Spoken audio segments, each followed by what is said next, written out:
किसी की मुस्कुराहटों पे हो निसार, किसी का दर्द मिल सके तो ले उधार, किसी के वास्ते हो तेरे दिल में प्यार, जीना इसी का नाम है। हेलो बच्चों, कैसे हैं आप सब। स्वागत है आपका हमारे इस YouTube चैनल पे जिसका नाम है BHP क्लासेस। और मैं आशुतोष आज आपके बीच रिवीजन क्लास के सीरीज का एक और नया वीडियो लेकर के आया हूं, जिसमें आज हम लोग गणित के द्विघात समीकरण पे बात करने वाले हैं। ये परीक्षा के दृष्टिकोण से बहुत ही महत्वपूर्ण है। इससे कुल 18 मार्क्स के क्वेश्चन पूछे जाते हैं, जिसको आज हम एक शॉट में पूरा करने वाले हैं। तो बिना किसी देरी के चलिए आइए शुरू करते हैं। सबसे पहले देखते हैं कि हम आज अपने इस चैप्टर के अंदर क्या क्या पढ़ने वाले हैं। तो हम देखने वाले हैं द्विघात व्यंजक और उसके समीकरण को, द्विघात बहुपद के फलन क्या होते हैं उसको समझने वाले हैं, द्विघात बहुपद के शून्य, द्विघात समीकरण के हल हम कैसे निकाल सकते हैं, द्विघात समीकरण कितने प्रकार के होते हैं, शुद्ध द्विघात समीकरण और मिश्रित द्विघात समीकरण क्या होते हैं, द्विघात समीकरण के हल करने की विधि, जैसे हम लोग वर्गमूल पूरा करके भी द्विघात समीकरण को निकालते हैं। वहीं हम लोग गुणनखंड विधि द्वारा भी क्या करते हैं, द्विघात समीकरण को निकालते हैं। तो इन सब पे चर्चा करने वाले हैं। साथ ही साथ ये भी चर्चा करेंगे कि श्रीधराचार्य का नियम क्या कहता है, आखिर हम उनके नियम के अनुसार कैसे किसी भी द्विघात समीकरण को हल कर सकते हैं, आसानी से कर सकते हैं। द्विघात समीकरण के मूलों की प्रकृति की भी बात करेंगे, जिससे ऑब्जेक्टिव के बहुत सारे क्वेश्चंस बनते हैं। हमारा विवेचक है, तो विवेचक को भी समझेंगे। तो बिना किसी देरी किए चलिए अपने टॉपिक को शुरू करते हैं। एक एक कर हम आज सारे टॉपिक को डील करने वाले हैं। साथ ही उनसे संबंधित जितने भी प्रश्न हैं, ये सारे के सारे प्रश्न आपके NCERT बुक से लिए गए हैं। तो ये सारे के सारे प्रश्न भी हम हल करना सीखेंगे। तो चलिए शुरू करते हैं। तो बात करते हैं अपने द्विघात समीकरण के व्यंजक एवं समीकरण की। तो सबसे पहले आपको बता दें कि द्विघात समीकरण को हम ऐसे लिख सकते हैं, px is equal to ax square plus bx plus c, या फिर इसी को हम लोग y is equal to ax square plus bx plus c के रूप में भी लिखते हैं। अब इसमें क्या क्या चीज आपको देखने को मिलेंगे, तो यहाँ पे a जो दिया हुआ है वो क्या है, x स्क्वायर का गुणांक है, ठीक है। a क्या है, x स्क्वायर का गुणांक है। यहाँ पे b जो दिया हुआ है वो क्या है, x का गुणांक है। और जहां तक बात करें c का, तो ये एक अचर पद है ना। ये सभी के सभी a b c जो है वो एक प्रकार के वास्तविक संख्या होंगे, ठीक है। तो इस तरीके से हम लोग देख सकते हैं कि हमारे द्विघात समीकरण में कौन कौन से व्यंजक है। यहाँ पे a जो कि x स्क्वायर का गुणांक है, b जो कि x का गुणांक है, और c जो कि एक अचर पद है। ये सारे के सारे व्यंजक हमको देखने को मिलेंगे। अब बात करते हैं कि द्विघात बहुपद के फलन क्या होते हैं। यहाँ पे जो हमारा द्विघात समीकरण दिया है px is equal to ax square plus bx plus c, तो इसका हम x के अलग अलग मानों के लिए, अलग अलग वास्तविक मानों के लिए इस समीकरण का हल क्या होगा या उसका वैल्यू क्या आएगा, उसी के समुच्चय को हम लोग क्या कहते हैं, द्विघात का फलन कहते हैं, है ना। जैसे यहाँ पे हमारा y इज इक्वल टू दिया हुआ है ax square plus bx plus c। यहाँ पे इसके वास्तविक मान है ना, यहाँ पे x के वास्तविक मान को लेकर के हम रखेंगे, तो क्या होगा कि इस द्विघात का कोई ना कोई हल निकलेगा। यानी कि ये x के भिन्न भिन्न मानों के लिए द्विघात के अलग अलग हमको वैल्यू देखने को मिलेंगे। वही हमारा क्या हो जाएगा, द्विघात का फलन हो जाएगा। एग्जाम्पल के तौर पे अगर हम आपको बताएं तो आप देख सकते हैं, यहाँ पे एक एग्जाम्पल लेते हैं, x square minus 3x minus 10 है ना। अगर ये हमारा y is equal to x square minus 3x minus 10 है, तो इसमें हम क्या करेंगे कि x का मान अगर हम 2 रखते हैं तो क्या हो जाएगा, y इज इक्वल टू 2 का स्क्वायर माइनस 3 गुने 2 माइनस 10, यानी कि 2 दूनी 4 माइनस 3 दूनी 6 माइनस 10। ये क्या हो जाएगा, 4 10 10 तो कितना हो जाएगा, माइनस 16, और 16 में से 4 जाएगा तो कितना आएगा, 12, वो भी माइनस में होगा। तो इस तरीके से हमारे x और y का जो वैल्यू निकल करके आया वो क्या आया, 2 और माइनस 12। तो ये क्या होता है, यही हमारा क्या होता है, द्विघात समीकरण का फलन कहलाता है। तो इस तरीके से आप किसी भी द्विघात समीकरण के अनेकों फलन निकाल सकते हैं, यानी कि उसके फंक्शन को ज्ञात कर सकते हैं। कि आपको ग्राफीय विधि से रिप्रेजेंट करने में आपको क्या होगी, सहायक होगी। ठीक है, तो अब बात करते हैं हम कि द्विघात बहुपद के शून्यक क्या होते हैं, है ना। तो द्विघात बहुपद के शून्यक का अर्थ है कि मतलब अगर कोई द्विघात बहुपद में हमारा चर x है, तो x के जिस मान के लिए हमारा द्विघात बहुपद 0 हो जाएगा, यानी कि y का मान 0 आ जाएगा, यानी कि px का मान 0 हो जाएगा, तो वही हमारा क्या हो जाएगा, द्विघात बहुपद का शून्यक कहलाएगा।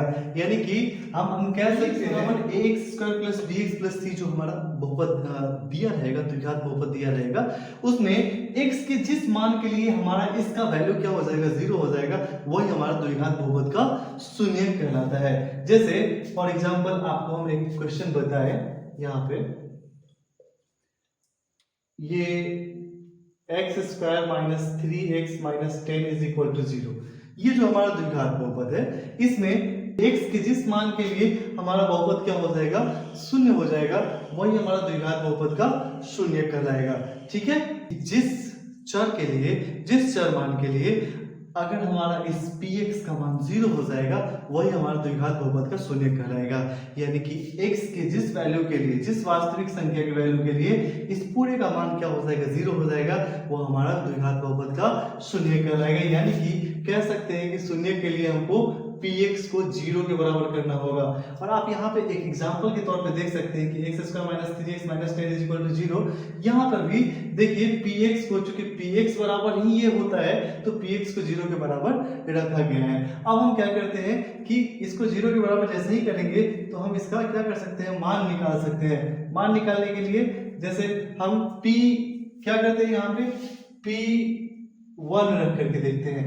सबसे पहले आपको हम बता दें कि ये हम अनुमान कैसे लगाएंगे कि p1 रखे या 2 रखे या 3 रखे, कुछ भी रखे। उसके लिए सबसे जरूरी चीज है कि हमारा यहाँ पे जो अचर पद है, जो देखने को मिल रहा है, उस अचर पद का गुणनखंड, संभावित गुणनखंड निकाल लेते हैं। तो इस अचर पद का संभावित गुणनखंड जो होगा वो +-1 +-2 +-5 और +-10, यही अचर पद का संभावित गुणनखंड होगा। चूंकि यहाँ पे x² का कोई गुणांक नहीं है, इसलिए यही संभावित गुणनखंड होगा। इसी में से आपको कोई ना कोई दो शून्यक आपको देखने को मिल जाएंगे। ठीक है, तो यहाँ पे सबसे पहले हम x का मान 1 रख करके देखें, तो 1 रखे तो 1² - 3 × 1 -10, ये आया हमारा। यहाँ पे क्या किए कि 1 - 3 - 10 = 1 - 13 = -12, ये हमारा आंसर नहीं आने वाला है। यानी कि इसके जगह आप कोई और संख्या रखना होगा। तो एक काम किए, हम p का मान -1 रख दिए, -1 रखे तो भी क्या आया, -1² - 3 × -1 -10। अब इसको सॉल्व करेंगे तो 1 -3 -10, इस तरीके से हम इसको सॉल्व करेंगे तो क्या आ जाएगा, 4 - 10 = 6 आएगा। इसका सीधा सा मतलब है कि हम वैल्यू को माइनस में रखेंगे तो ही हमको आसान है इसको कटने का।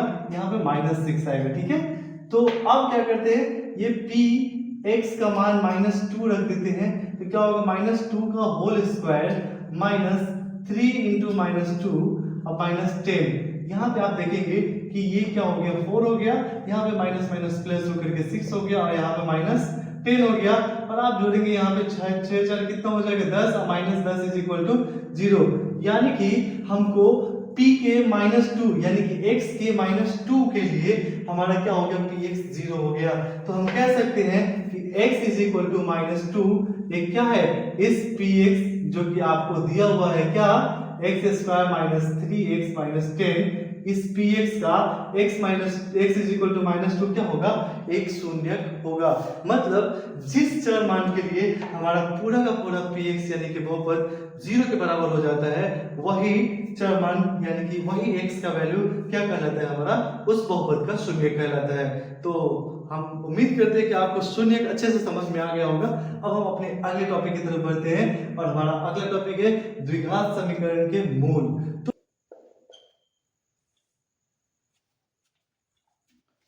तो देखिए यहाँ पे द्विघात समीकरण के मूल की बात करते हैं अब, ठीक है। तो द्विघात समीकरण के मूल क्या होते हैं? देखिए द्विघात है इसलिए इसके दो मूल होंगे, है ना, और उस दो मूल को हम लोग अल्फा और बीटा के नाम से जानते हैं, ठीक है। तो इसके दो मूल क्या होंगे? एक होंगे अल्फा और एक होंगे बीटा, ठीक है। हम इसी रूप में इसको क्या करेंगे जानेंगे। तो द्विघात समीकरण के जो दो मूल होते हैं वो क्या होते हैं? अल्फा और बीटा होते हैं। हम इसको पदों में अगर व्यक्त करना चाहें तो हम इस तरीके से इनको पदों में व्यक्त कर सकते हैं। चूंकि हमारा px एक ax square plus bx plus c ऐसा फॉर्म में हमारा px दिया हुआ है, यानी कि यहाँ पे जो चर है वो हमारा क्या है? x है। तो अगर इनको पदों में व्यक्त करेंगे तो क्या हो जाएगा? x माइनस अल्फा और x माइनस बीटा, ठीक है। इस तरीके से हमको देखने को मिलेगा। और अब जब इनको हम गुना करेंगे तो हमको क्या प्राप्त होगा? यहाँ पे x minus alpha into x minus beta, इनको गुना करेंगे तो आएगा x square minus alpha plus beta into x plus alpha into beta. तो इस तरीके से हमको ये देखने को मिलेगा। और आप जानते हैं हम लोग दो चर वाले रैखिक समीकरण में भी चर्चा कर चुके हैं, बहुपदों में भी चर्चा कर चुके हैं, हम लोग बहुपद में चर्चा कर चुके हैं कि x square minus alpha plus beta into X into plus alpha into beta, अगर ऐसा कुछ दिया हो तो ये क्या कहलाता है? द्विघात समीकरण का स्टैंडर्ड फॉर्म कहलाता है। तो यहाँ पे क्या कर सकते हैं हम कि दो जो हमारे मूल होंगे उनको हम अल्फा और बीटा मान सकते हैं, ठीक है। तो अब आगे बढ़ते हैं अपने अगले टॉपिक की तरफ, जिसमें हम बात करने वाले हैं द्विघात समीकरण के प्रकार की, ठीक है। तो देखिए द्विघात समीकरण के प्रकार कौन कौन से हैं। सबसे पहले हम यहाँ पे आपको लिखा हुआ दिख जाएगा कि एक शुद्ध द्विघात समीकरण होता है और एक मिश्रित द्विघात समीकरण होता है, यानी कि अशुद्ध होता है। तो ये दोनों आखिर होते क्या है ना। तो आपको हम एग्जाम्पल के तौर पे समझाना चाहेंगे कि आखिर शुद्ध और मिश्रित द्विघात समीकरण होते क्या है, ठीक है। जैसे x square minus 9 is equal to 0, तो ये क्या हुआ? हमारा शुद्ध द्विघात समीकरण हुआ। क्यों शुद्ध हुआ? तो इसको हम एक बार में मतलब वर्ग पूरा करके आसानी से बना सकते हैं, या फिर यूं कहें कि इसको x स्क्वायर माइनस 3 का whole square is equal to 0 और x माइनस 3 और x plus 3 is equal to 0। यहाँ से x का मान 3 और x का मान माइनस 3 आ जाएगा, यानी कि एक अल्फा का मान 3 और बीटा का मान क्या हो जाएगा? माइनस 3 देखने को हमको मिल जाएगा।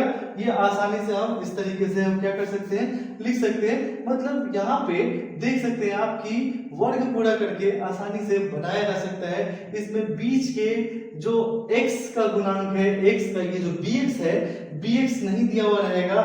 शुद्ध द्विघात समीकरण क्या होता है? तो जिसमें b इज इक्वल टू 0, यहाँ पे देख सकते हैं इस फॉर्म में, यहाँ पे bx क्या है? यहाँ पे bx क्या लुप्त है, तो b इज इक्वल टू 0 हो तो ये पूरा टर्म 0 हो जाएगा। तो यहाँ पे केवल एक्स स्क्वायर और मतलब एक्स स्क्वायर का पद और यहाँ पे एक अचर पद, यही दो चीज देखने को अगर मिले तो ये हमारा क्या कहलाता है? शुद्ध द्विघात समीकरण कहलाता है। क्या कहलाता है? शुद्ध द्विघात समीकरण कहलाता है, ठीक है।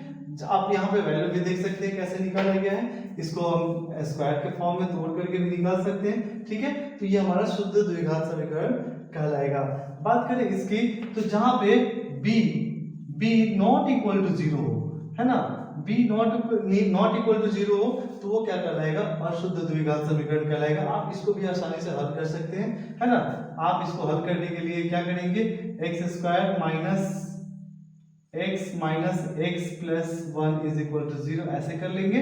यहाँ पे x कॉमन करेंगे, x माइनस 1 कॉमन करेंगे, x minus 1 is equal to 0 हो जाएगा। x minus 1 into x minus 1 is equal to क्या हो जाएगा? 0 हो जाएगा। x का दो वैल्यू आ जाएगा, एक आएगा, दूसरा भी एक ही आएगा, हमारा देखने को मिल जाएगा। तो इस तरीके से हमारा जहाँ पे b नॉट इक्वल टू 0 हो तो वो हमारा अशुद्ध द्विघात समीकरण कहलाता है या फिर मिश्रित द्विघात समीकरण कहलाता है, और वही b इक्वल टू अगर 0 हो तो हमारा शुद्ध द्विघात समीकरण कहलाता है। तो अब हम बढ़ते हैं अपने अगले टॉपिक की तरफ, जो कि है हमारा कि द्विघात समीकरण के हल करने की विधि। तो अभी हम जितने भी दोनों प्रकार के द्विघात समीकरणों को हल कैसे करते हैं, उनकी कौन कौन सी विधियां होती है, उसके बारे में चर्चा करने वाले हैं। ठीक है, तो देखिए द्विघात समीकरण को हल करने की विधि कौन कौन सी है, हम उस पर बात करते हैं। सबसे पहली विधि है हमारा गुणनखंड विधि,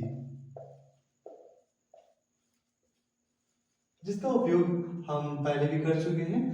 दूसरी विधि जो हमारी है वो है वर्ग पूरा करके बनाने की विधि।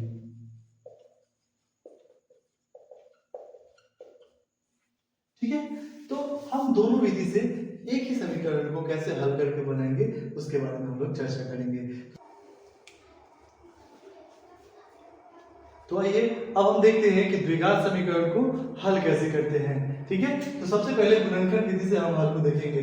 इसके लिए हम क्वेश्चन उतारते हैं ऊपर से, x square minus 3x minus 10 is equal to 0। अगर आपको इसको गुणनखंड विधि से हल करना है तो सबसे पहले करना होगा कि आपको कि हम x स्क्वायर और ये माइनस 10 है, इन दोनों को मल्टीप्लाई कर दें, यानी कि bx वाले फॉर्म को बीच में छोड़ करके बाकी जो x स्क्वायर वाला टर्म है या फिर अचर पद है उनको हम गुना करेंगे। तो गुना करेंगे तो आएगा माइनस 10x स्क्वायर। अब क्या करेंगे, हम यहाँ से इसका गुणनखंड करना शुरू करेंगे, अभाज्य गुणनखंड करना शुरू करेंगे।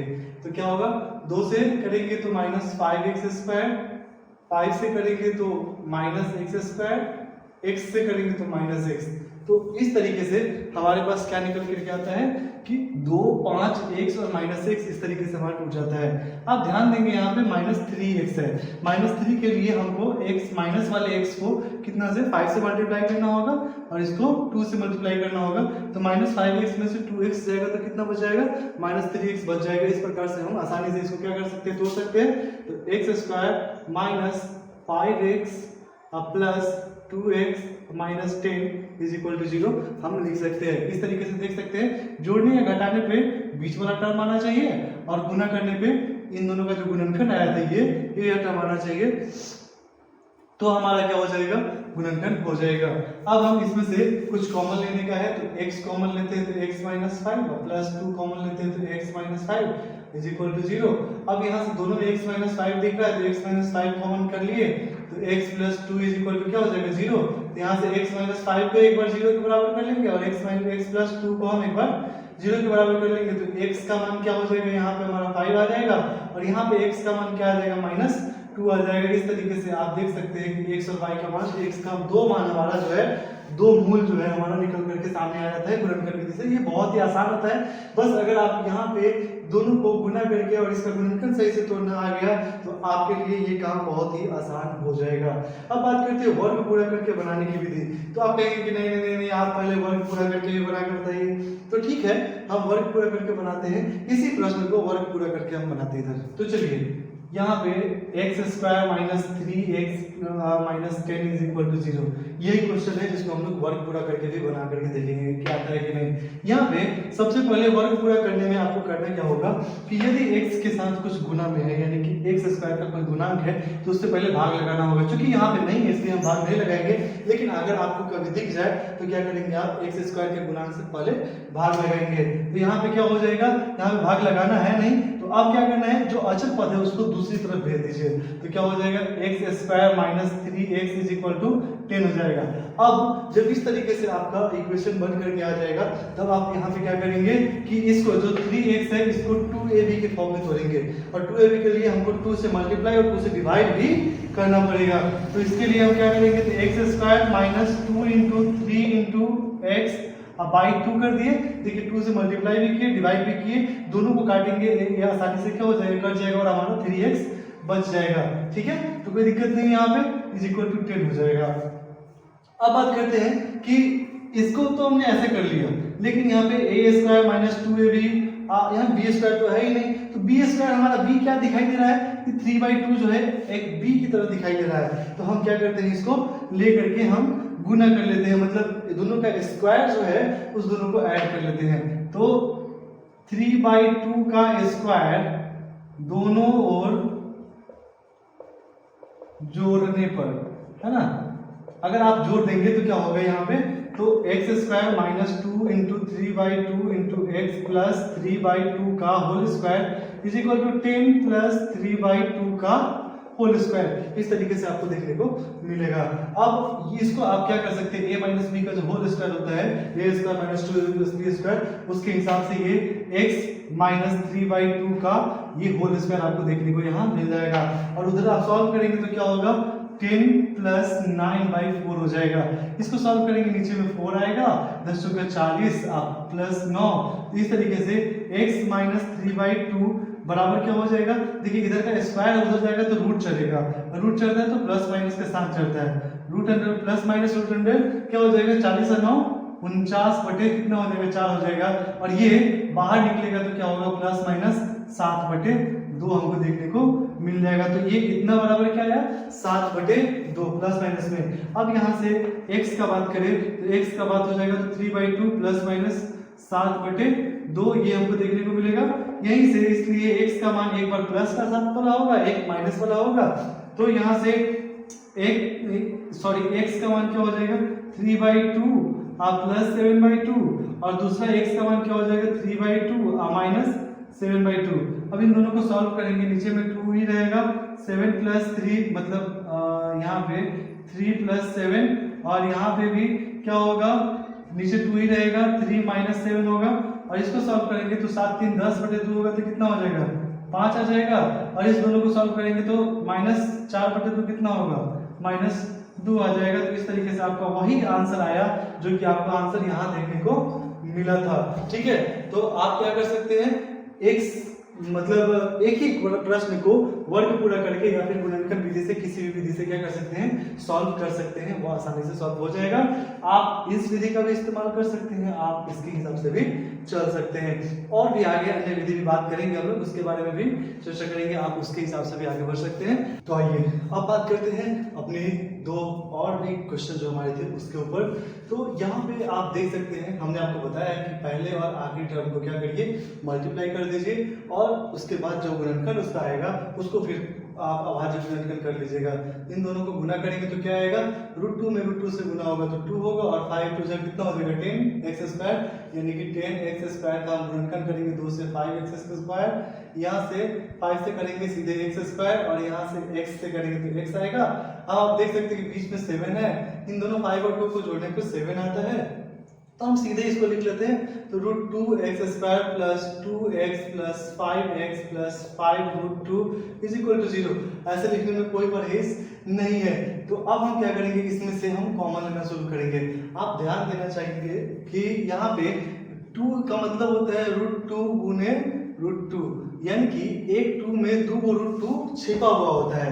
तो यहाँ पे √2 है, हमको √2 कॉमन करना है, लेकिन यहाँ √2 नहीं है, लेकिन यहाँ 2 है। इसका मतलब है कि इसमें से √2 हम निकाल सकते हैं। तो √2x को कॉमन करेंगे तो यहाँ से बचेगा x, आप प्लस यहाँ से x तो निकल गया, √2 भी निकल गया, तो √2 बच गया। वहीं यहाँ पे हम 5 कॉमन कर लेंगे तो क्या होगा, x प्लस √2 हमको देखने को मिल जाएगा। तो यहाँ पे √2x प्लस 5 यहाँ पे ब्रैकेट में आ जाएगा, क्योंकि ये कॉमन होगा, x plus √2 is equal to 0 होगा। तो यहाँ पे √2x plus 5 is equal to एक बार 0 करेंगे, और एक बार x plus √2 is equal to 0 करेंगे। यहाँ से √2x बराबर -5 होगा, और यहाँ से हमारा x बराबर -√2 होगा, और यहाँ से x बराबर -5/√2 हो जाएगा। आप चाहे तो इसका प्रमेयीकरण करके भी निकाल सकते हैं, जैसे ऊपर नीचे √2 से गुना कर देंगे तो प्रमेयीकरण हो जाएगा। तो 5-5/2√2 ऐसा कुछ भी आंसर देखने को मिल सकता है। ठीक है, तो ये रहा हमारा गुणनखंड विधि से ये सॉल्व। हम चाहे तो इसको वर्ग पूरा करके बनाने वाली विधि से भी सॉल्व कर सकते हैं, लेकिन आप कोशिश करें कि ये वाला विधि सीखें, क्योंकि ये बहुत आसान होता है और आसानी से आपके क्वेश्चन को सॉल्व करेगा।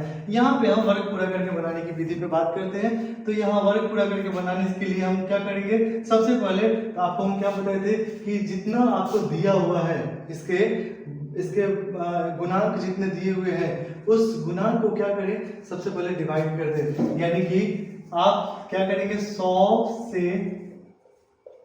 भाग देने पर, जैसे 100 से भाग देंगे ये क्या हो जाएगा, 100x²/100 minus 20/100x plus 1/100 is equal to 0 आ जाएगा। इस तरीके से आपका टूट करके आ जाएगा।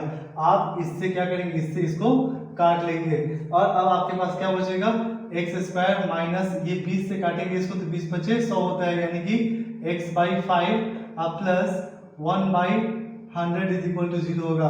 हमने क्या बताया था आपको कि इस जो अचल पद है उसको हम दाहिनी तरफ भेज देंगे, है ना। तो दाहिनी तरफ भेजेंगे तो क्या होगा, x square minus x/5 is equal to minus 1/100 ये हो जाएगा।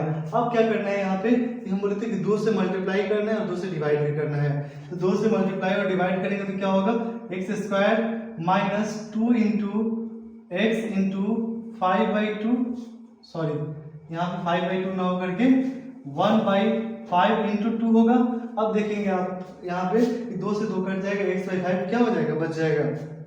और फिर यहाँ पे माइनस 1/100 लिख दिए, इससे कोई फर्क नहीं पड़ा। अब हम यहाँ पे क्या देख पा रहे हैं कि हमको यहाँ पे 1/10 जो है ये एक्स्ट्रा हो रहा है। 2ab में का 2a तो यहाँ मिल गया, लेकिन b एक्स्ट्रा हो रहा है। अब क्या करेंगे, 1/10 का स्क्वायर दोनों तरफ जोड़ेंगे तो क्या होगा, 1/10 का स्क्वायर दोनों तरफ जोड़ने पर ऐसे लिखेंगे, X square minus 2 into X into 1/10 plus 1/10 का whole square is equal to 1/10 का होल स्क्वायर माइनस 1/100। ऐसा कुछ होगा कि नहीं होगा, बिल्कुल। अब यहाँ पे क्या करेंगे कि ये देखिए ये वाला जो है a plus B a minus B के होल स्क्वायर के फॉर्मूला पे सेट हो जाएगा। तो यहाँ पे x माइनस 1/10 का ये होल स्क्वायर हो जाएगा। और यहाँ पे देखेंगे तो 1/100 माइनस 1/100 ये बेचारा शहीद हो जाएगा, ये क्या आ जाएगा, 0 के बराबर आ जाएगा। यानी कि x minus 1/10 into x minus 1/10 is equal to क्या होगा, 0 होगा। यानी कि x का मान 1/10 और यहाँ से भी x का मान 1/10 हमको देखने को मिल जाएगा। इस प्रकार से हम क्या कर सकते हैं, वर्ग पूरा करके हम द्विघात समीकरण के हल को यानी कि उसके शून्य को निकाल सकते हैं, उसके मूल को निकाल सकते हैं। और इसी मूल को हम लोग क्या कहते हैं, अल्फा और बीटा के नाम से भी जानते हैं। हम यहाँ पे x का यूज करें, आप चाहे तो अल्फा और बीटा का मान रख सकते हैं, उसका यूज कर सकते हैं, ठीक है। अब हम बात करते हैं अपने अगले क्वेश्चन की तरफ चलते हैं। तो अगला क्वेश्चन है हमारा, कुछ लैंग्वेज वाले प्रश्न दिए गए हैं। जैसे दो संख्याओं का योग 27 है और गुणनफल जो है 182 है, तो संख्या ज्ञात करें। अगर यही काम आप दो चर वाले रैखिक समीकरण में करते तो दो संख्या को आप x और y मानते, लेकिन यहाँ पे आपको एक ही चर मानना है, इसलिए क्या करेंगे, x मानेंगे। तो पहले इसको साइड करते हैं। तो अब बात करते हैं अपने ये लैंग्वेज वाले प्रश्नों की। तो दो संख्याओं का योगफल 27 है। आप प्रश्नों को 2-3 बार जरूर पढ़ें, 2-3 बार पढ़ने से आपको समझ में आ जाएगा कि आपको क्या मानना है। तो सबसे पहले दो संख्या है ना, तो यहाँ पे क्वेश्चन का क्या करेंगे, कहेंगे क्या कि माना कि एक संख्या बराबर x। अब बोला कि दो संख्याओं का योग 27 है, यानी कि एक संख्या x होगा तो दूसरी संख्या 27 माइनस x होगा, क्योंकि दोनों को जोड़ने पे 27 ही आना चाहिए। इसलिए दूसरी संख्या बराबर क्या होगा, 27 माइनस x, ये हो जाएगा, ठीक है। अब यहाँ पे बोल रहे हैं क्या कि दूसरा लाइन में बोल रहे हैं कि उनका गुणनफल 182 है। गुणनफल मतलब कि दोनों संख्याओं को गुना करेंगे तो 182 आएगा। लिख देंगे प्रश्न से x इंटू 27 माइनस x बराबर 182, ठीक है। और अब यहाँ पे आप गुना करके क्या कर सकते हैं, एक द्विघात समीकरण प्राप्त कर सकते हैं। यहाँ पे 27x minus x square is equal to 182, सबको उधर भेज दीजिए ताकि आपका एक्स स्क्वायर प्लस में आ जाए। तो क्या हो जाएगा, x square minus 27x plus 182 बराबर 0। आप इसको भी क्या कर सकते हैं, तोड़ सकते हैं। हम आपको जस्ट तोड़ने का तरीका बता देते हैं, आगे का आप खुद बना लेंगे। तो यहाँ पे क्या होगा, इन दोनों को गुना करेंगे, क्या होगा 182 एक्स स्क्वायर। अब यहाँ से क्या करेंगे, 2 से करेंगे तो 91 एक्स स्क्वायर, यहाँ से 7 से करेंगे तो 13 एक्स स्क्वायर, यहाँ से 13 से करेंगे तो एक्स स्क्वायर, यहाँ से x से करेंगे तो x। अब यहाँ पे देखेंगे कि ये 13 आया और ये क्या आया, 7, 2 है, x है, हमको 27 चाहिए। तो क्या करते हैं कि 13x को एक साथ रखते हैं और 7 दूना 14 x को एक साथ रखते हैं। तो 7 दूना 14 और 13 कितना हो जाएगा, 27 हो जाएगा। इसी प्रकार आपको आपस में गुना करके बिठाना है कि ऐसे यहाँ पे रखें तो हमारा आंसर आ जाए। चूंकि ये साइन माइनस में है इसलिए दोनों का साइन क्या रखेंगे, माइनस में रखेंगे। तो यहाँ पे x square minus 14x minus 13x और प्लस 182 बराबर 0। अब आप यहाँ से क्या कर सकते हैं, कॉमन ले सकते हैं, x माइनस 14 हो जाएगा, माइनस 13 कॉमन लेंगे, x माइनस 14 हो जाएगा बराबर 0। x माइनस 14 को आप कॉमन करेंगे तो x माइनस 13 आपको देखने को मिल जाएगा। और बारी बारी से x माइनस 13 और x माइनस 14 को 0 के बराबर कर देंगे तो क्या हो जाएगा, आपका x का मान 14 और x का मान क्या आ जाएगा, 13 देखने को मिल जाएगा। तो इस तरीके से जो दोनों संख्याएं थी वो कितनी थी, एक थी 13 और एक थी 14। आप चाहे तो इसमें से एक संख्या का मान लेकर के यहाँ पे भी रख सकते हैं तो दूसरी संख्या क्या निकल जाएगा, 14 निकल के आ जाएगा। तो इस प्रकार हम क्या करते हैं, अपने लैंग्वेज वाले यानी कि भाषा के प्रश्न जो होते हैं उसको सॉल्व करते हैं। बात करते हैं दूसरे प्रश्न की। तो बोल रहा है क्या कि एक समकोण त्रिभुज की ऊंचाई आधार से 7 सेंटीमीटर कम है। तो आधार से कम है, समकोण त्रिभुज की ऊंचाई जो है आधार से कम है। तो सबसे पहले आधार को मान लेते हैं। तो यहाँ पे लिखेंगे माना आधार बराबर 1 सेंटीमीटर, ठीक है। तो अब इसकी ऊंचाई जो है आधार से 7 सेंटीमीटर कम है, इसलिए क्या हो जाएगा, ऊंचाई बराबर x माइनस 7 सेंटीमीटर, है ना।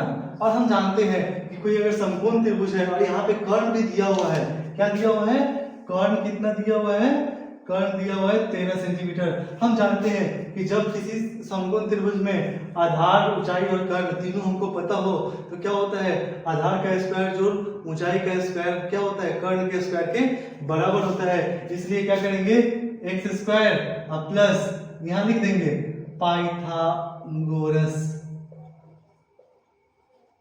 प्रमेय से क्या हो जाएगा, x square plus x minus 7 का whole square is equal to 13 का स्क्वायर। ये हमको देखने को मिलेगा, मतलब लंब का स्क्वायर जो आधार का स्क्वायर बराबर कर्ण का स्क्वायर। तो यहाँ से आएगा x square plus x square minus 14x plus 49 is equal to 169। आप इसको सॉल्व करेंगे, a माइनस बी के होल स्क्वायर में टूटेगा तो वैसे ही आएगा।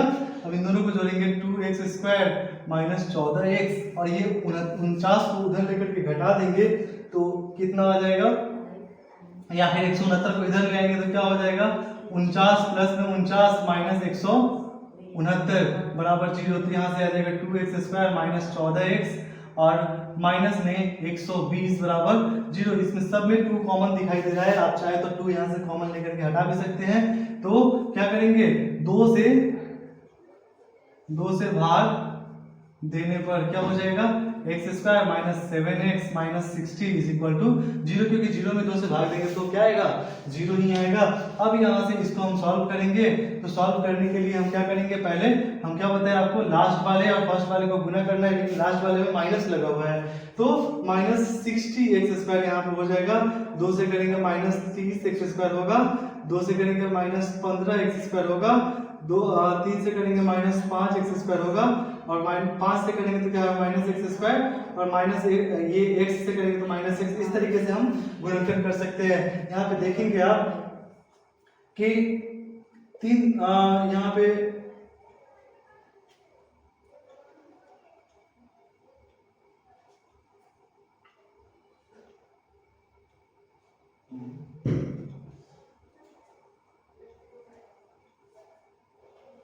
देखिए यहाँ पे देखिए आप कि 3 गुना 2 करेंगे तो क्या आएगा, 3 चौका 12 आएगा और ये 5 आएगा। तो 12x और 5x कितना, 12 में से 5x घटेगा तो 7x आ जाएगा ना। तो हम इसको 12 और x स्क्वायर को हम लोग क्या करेंगे, 12x plus 5x minus 60 is equal to 0 कर लेंगे। यहाँ से x कॉमन लेंगे, x माइनस 12 आएगा, यहाँ से 5 कॉमन लेंगे, x माइनस 12 आएगा बराबर 0 हो जाएगा। x माइनस 12 कॉमन करेंगे तो यहाँ पे x प्लस 5 आएगा इज इक्वल टू 0 हो जाएगा। तो x minus 12 is equal to एक बार 0 लेंगे और एक बार x plus 5 is equal to 0 लेंगे। तो इसलिए x का मान यहाँ पे 12 और x का मान यहाँ पे क्या आएगा, माइनस 5 आ जाएगा। हम माइनस 5 को कैरी नहीं करेंगे क्योंकि हमारा जो भुजा का लंबाई है वो हमारा प्लस में होता है, इसलिए हम x का मान क्या करेंगे, 12 लेंगे तो इसका क्या हो जाएगा, आधार जो हो जाएगा 12 हो जाएगा और ऊंचाई क्या हो जाएगा, 12 में से 7 घटाएंगे तो 5 आ जाएगा। इस तरीके से आप आसानी से किसी भी प्रश्न को सॉल्व कर सकते हैं। लेकिन शर्त यही है कि आप उस सब प्रश्न को सॉल्व करते समय उसको बार बार ध्यान से पढ़ें और उसके बाद उसमें क्या मानना है, किसको हम चर मानेंगे ताकि हमारा सारा का सारा क्वेश्चन सॉल्व हो जाए आसानी से, उसको आपको ढूंढना पड़ेगा। ठीक है, आगे बात करते हैं।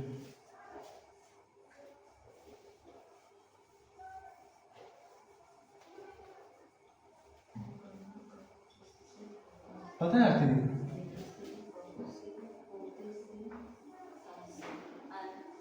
ये क्या होते हैं, डिलीट करने के बाद ना डिलीटेड फाइल में से नहीं हटाने पर भी ना स्टोरेज खाली नहीं होता है।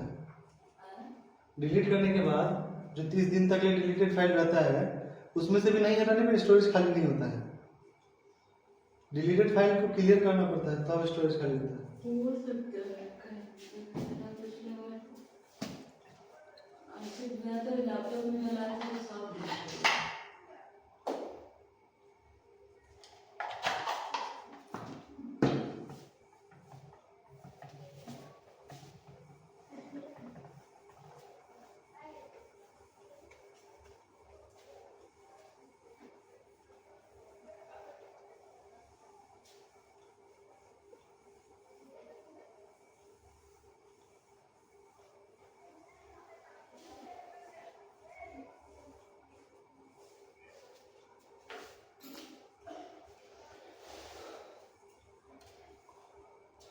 तो हमने अभी ये प्रश्न और ये प्रश्न दोनों का दोनों सॉल्व करके देख लिया। अब हम बात करते हैं कि इसको वर्ग पूरा करके बनाने की बात की जा रही है। हमने पहले भी वर्ग पूरा करके बनाने वाले कई प्रश्न बताए हैं, तो आप इसको खुद से ट्राई करके देखेंगे, आपको ये क्वेश्चन बन जाएगा। उसके बाद हम लोग चलते हैं अपने अगले नियम यानी कि श्रीधराचार्य जी के नियम के ऊपर चलते हैं। इस पे बात करते हैं कि श्रीधराचार्य जी कौन सा नियम बताए थे। ठीक है, श्रीधराचार्य जी का नियम भी वर्ग पूरा करके बनाने का ही है, जिससे आपको एक फॉर्मूला निकलेगा। हम उस फॉर्मूला को निकाल करके आपको बताते हैं। जैसे हमारा px जो है, px है हमारा ax² plus bx plus c, है ना। इस तरीके से px हमारा क्या होता है, दिया हुआ होता है द्विघात समीकरण का। यहाँ पे a b c के बारे में आप जानते हैं, ये एक वास्तविक संख्या होता है जिसका उपयोग हम लोग क्या करेंगे, आगे भी करेंगे। यहाँ से सबसे पहले हम एक लास्ट में जो टर्म दिए हैं विवेचक का, जिसको हम लोग डिस्क्रिमिनेंट कहते हैं, ठीक है ना। इस डिस्क्रिमिनेंट को समझ लेते हैं कि a b और c की सहायता से डिस्क्रिमिनेंट कैसे निकलता है, ठीक है ना। तो डिस्क्रिमिनेंट यानी कि d निकालने का तो फॉर्मूला होता है, वो होता है b² माइनस 4ac, है ना। इस तरीके से हम क्या करते हैं, डिस्क्रिमिनेंट निकालते हैं। इस पे चर्चा करेंगे, लेकिन उससे पहले हम बात करते हैं श्रीधराचार्य के नियम का। तो ये कहते हैं कि वर्ग पूरा करके हम किसी भी द्विघात समीकरण को बना सकते हैं। इसके लिए इन्होंने जो नियम बताए थे उसके हिसाब से ये क्या हो जाएगा, a से पहले क्या करेंगे, भाग देने पर। हम आपको पहले भी बता चुके हैं कि क्या करते हैं, जो x² का गुणांक होता है उससे पहले भाग देते हैं। तो भाग देने पे क्या हो जाएगा, x² प्लस क्या होगा, b/a(x) प्लस c/a। ऐसा होगा कि नहीं होगा। आपको a से जैसे ही आप भाग देंगे आपको ये मिल जाएगा, ये मिलेगा। तो इसके बाद आपको क्या करना पड़ेगा, यहाँ से आपको बीच वाले को 2 से मल्टीप्लाई करके और 2 से डिवाइड करके पहले आपको 2a के फॉर्म में लाना होगा। उससे पहले इसको बराबर के उस साइड भेजना पड़ेगा। तो इसके बराबर में हम 0 ले लेते हैं, क्योंकि यहाँ से हम शून्य की तो निकालने जा रहे हैं ना, तो 0 ले लेते हैं। अब क्या करेंगे कि x² plus 2 into b/2a into x plus ये प्लस नहीं दे करके इसको क्या करेंगे, बराबर c/a। यहाँ पे ये क्या हो जाएगा, c/a माइनस में चला जाएगा, क्योंकि इधर प्लस में उधर जाएगा तो माइनस में। अब क्या करेंगे हम इसमें x² प्लस यहाँ पे, अब देखिए अब क्या करेंगे, यहाँ पे a² प्लस 2ab के फॉर्म में ये दिया हुआ है, प्लस b² चाहिए, यानी कि हमको ये वाला जो है पोर्शन, इसी का स्क्वायर दोनों तरफ जोड़ना है ना। तो b/2a का होल स्क्वायर दोनों तरफ जोड़ने पर, इन दोनों को दोनों तरफ जोड़ेंगे तो x² plus 2 into x into b/2a plus b/2a का whole square is equal to b/2a का whole square minus C by a. देखिए दोनों तरफ जोड़ दिए। अब क्या किए कि इनको हमको दिख रहा है क्या कि ये a प्लस बी के होल स्क्वायर पे टूटा हुआ है, यानी कि x plus B by 2a का होल स्क्वायर ये हमको मिल जाएगा। और इधर अगर बात करें तो B square by 4a square और माइनस सी बाई ए होगा। इसको अगर सॉल्व करेंगे नीचे में क्या होगा, एलसीएम आके 4a स्क्वायर होगा और ये क्या हो जाएगा बी स्क्वायर और माइनस यहाँ पे a से a कट जाएगा तो 4a तो बचेगा, 4a से c में गुना होगा तो क्या होगा 4ac यहाँ पे आपको देखने को मिल जाएगा। अब क्या करेंगे, इधर से जो हमारा स्क्वायर है इसको उस तरफ भेजेंगे तो क्या होगा, रूट चढ़ेगा तो क्या होगा x plus B by 2a is equal to plus minus root under क्या हो जाएगा बी स्क्वायर माइनस 4ac अब बाई 4a स्क्वायर। तो हम इसको ऐसे भी लिख सकते हैं कि प्लस माइनस या जो रूट है उसको बी स्क्वायर माइनस 4ac इसी पे रहने देते हैं और बटा में हम 4a स्क्वायर को रूट से निकालेंगे तो 4 का 2 निकलेगा और a स्क्वायर का a निकलेगा। तो इस तरीके से हमको मिलेगा। यहाँ से x बराबर अगर करेंगे तो इधर प्लस में b बाई 2a है, इसको हम उस साइड भेजेंगे तो क्या होगा माइनस में b बाई 2a और plus minus root under B square minus 4ac by 2a देखने को मिलेगा। अब इसको सॉल्व करेंगे, नीचे में 2a कॉमन है इसलिए 2a का 2a हो जाएगा, ऊपर में क्या हो जाएगा minus b plus minus root under B square minus 4ac। इस तरीके से हमारा x का जो मान है वो एक minus b plus minus root under B square minus 4ac और बटा में क्या हो जाएगा 2a, ये देखने को हमारा मिल जाएगा। ठीक है, इसमें कोई डाउट है, संदेह है किसी को?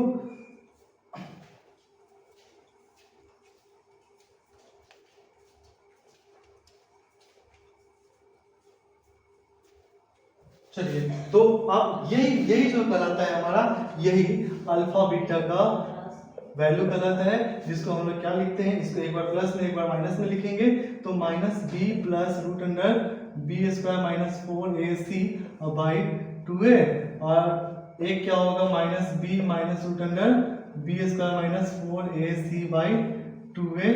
ये हमको देखने को मिलेगा अल्फा बीटा यानी कि मूल, हमको मूल देखने को यही मिलेगा कि इसका वैल्यू क्या आएगा। तो श्रीधराचार्य साहब कहते हैं कि यदि आप इस फॉर्मूला पे भी a b c का मान रख करके निकालेंगे तो आपका निकल जाएगा। इसी फॉर्मूला को दूसरे तरीके से लिखने का जो एक तरीका है वो ये भी है, x is equal to minus B plus minus root under capital D by 2a।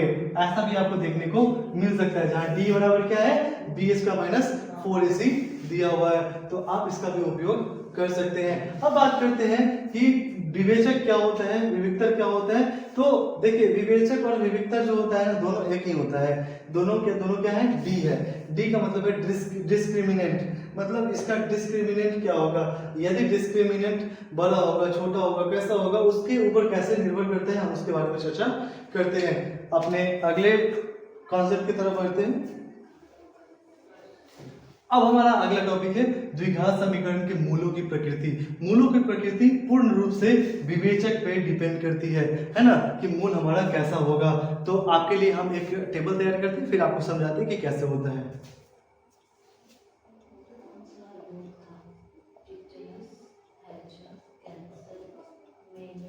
तो आप देखेंगे यहाँ पे क्या है मूलों की प्रकृति।